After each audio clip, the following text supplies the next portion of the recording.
नमस्कार, तुम्हा सगळ्यांचं स्वागत आहे आजच्या एका नवीन आणि माहितीपूर्ण व्हिडिओमध्ये।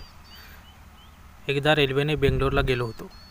जाताना तृतीयपंथीने पैसे मागितले, तेव्हा ते मला चांगले नसतात असं वाटायचं। म्हणजे पैसे मागण्यापेक्षा हे काहीतरी काम करून का पैसे कमवत नाहीत। तृतीयपंथी असल्याने काय झालं, कसलेही काम करा, पुढे जा, समाजात लढा आणि पुढे जा असं वाटायचं। त्यामुळे मी त्यांना पैसे दिले नाहीत। ते मागेच लागले, पैसे द्या पैसे द्या। ते शेवटी माझी टोपी घेऊन गेले। मी पण म्हटलं टोपी नेले तर घेऊन जाऊन त्यात, पण पैसे देणार नाही।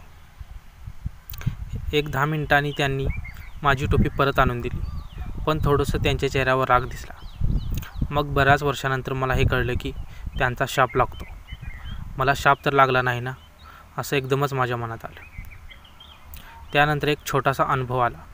परत तृतीयपंथीने पैसे मागितले, पण ह्यावेळेस मी त्यांना म्हणालो, पैसे तर मी देईन, पण एक अटीवर। ते म्हणाले, कसली अट? 2-3 वर्षापूर्वी एका तृतीयपंथीने मला शाप दिला होता आणि त्यांना नक्की काय घडलं ते सांगितले। आणि ते थोडंसं हसले आणि म्हणाले, ते शाप देत नाहीत। राग जरी आला तरी ते शाप देणार नाहीत। मला थोडंसं बरं वाटलं। मी एक प्रश्न त्यांना विचारला की तुम्ही पैसे का मागता?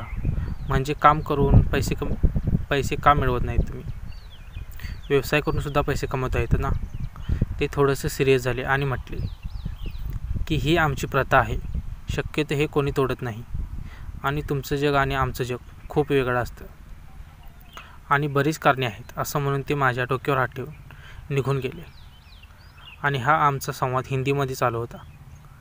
त्यानंतर मला समजले की त्यांची खरी कहाणी काय आहे ती।